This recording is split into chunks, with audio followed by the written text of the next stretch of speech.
ओम कृष्णाय वासुदेवाय हरये परमात्मने प्रणतक्लेशनाशाय गोविंदाय नमो नमः। जय श्री कृष्ण भक्तों, श्रीमद् भागवत महापुराण की कथा यात्रा पंचम स्कंद के सप्तम अध्याय तक आ पहुंची है, जिसमें राजा भरत का दिव्य चरित्र है। सुखदेव जी कहते हैं, राजन, महाराज भरत बड़े ही भगवत भक्त थे। भगवान ऋषभदेव ने अपने संकल्प मात्र से उन्हें पृथ्वी की रक्षा करने के लिए नियुक्त कर दिया और उन्होंने पिता की आज्ञा में स्थित रहकर विश्वरूप की कन्या पंचजनी से विवाह किया। पंचजनी के गर्भ से उनके सुमति, राष्ट्रविद, सुदर्शन, आवरण और धूम्रकेतु नामक 5 पुत्र हुए, जो सर्वथा उन्हीं के समान थे। इस वर्ष को, जिसका नाम पहले अजनाब वर्ष था, राजा भरत के समय से ही भारतवर्ष कहा जाने लगा है। महाराज भरत बहुज्ञ थे। अपने अपने कर्मों में लगी हुई प्रजा का अपने पिता पितामहों की समान स्वधर्म में स्थित रहते हुए अत्यंत वात्सल्य भाव से पालन करने लगे। राजा का क्या कर्तव्य है, मानस में बताया गया। जासुराज प्रिय प्रजा दुखारी, सो नृप अवसे नरक अधिकारी। अर्थात जिस राजा के राज्य में प्रजा दुखी होती है, वो राजा अवश्यमेव नरक का अधिकारी हो जाता है। इस सूत्र का भली भांति चिंतन करते हुए अपने कर्तव्य पथ में हमेशा बने रहे हैं भरत जी।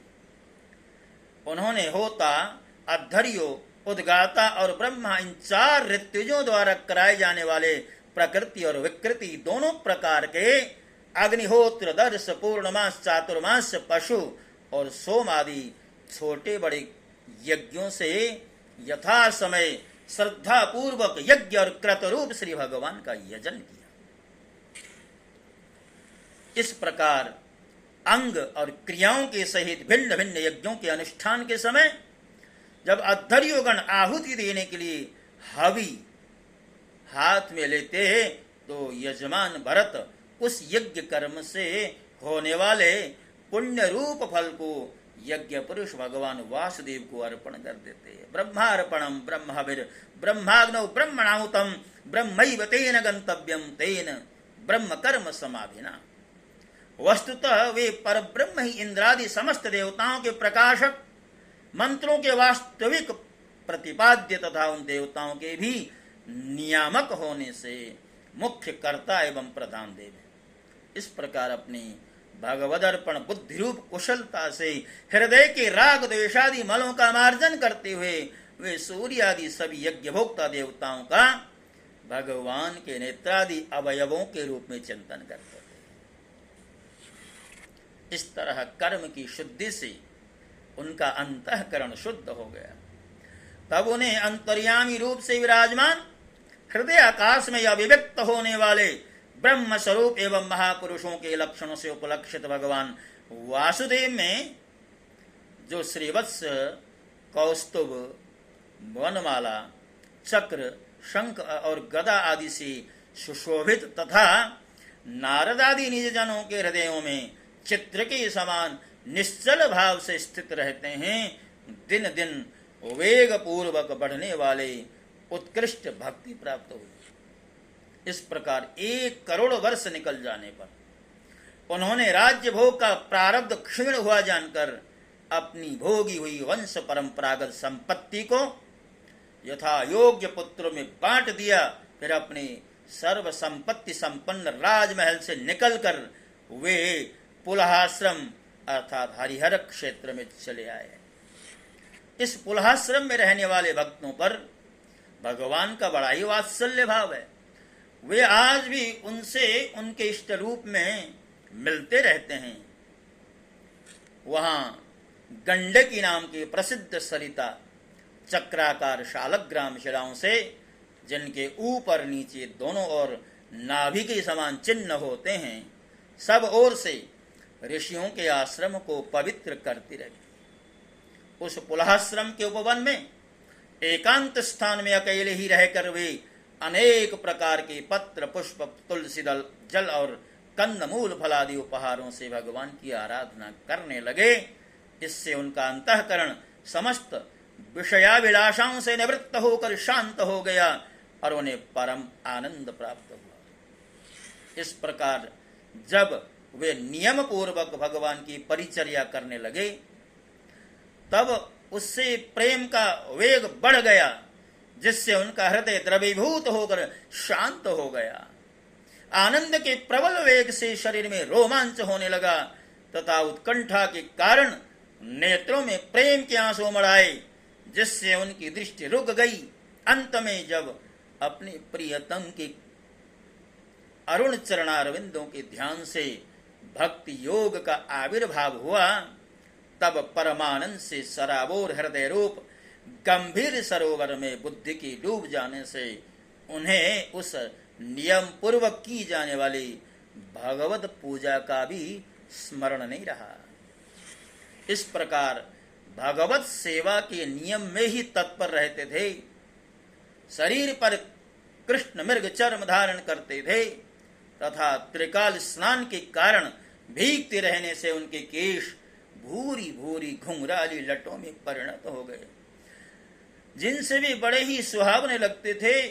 वे उदित हुए सूर्यमंडल में सूर्य संबंधिनी ऋचाओं द्वारा ज्योतिर्मय परम पुरुष भगवान नारायण की आराधना करते और इस प्रकार कहते, परो रजः सवितुर्जात वेदो देवस्य भर्गो मनसेदं जजानं सुरेत सादः पुनराविश्य चष्टे हंसं गृध्राणं नृसदृंगिरामिमः।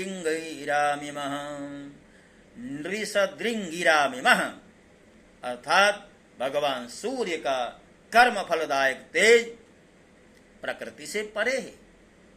उसी ने संकल्प द्वारा इस जगत की उत्पत्ति की है, फिर वही अंतर्यामी रूप से इसमें प्रविष्ट होकर अपनी चित्त शक्ति द्वारा विषय लोलुप जीवों की रक्षा करता है।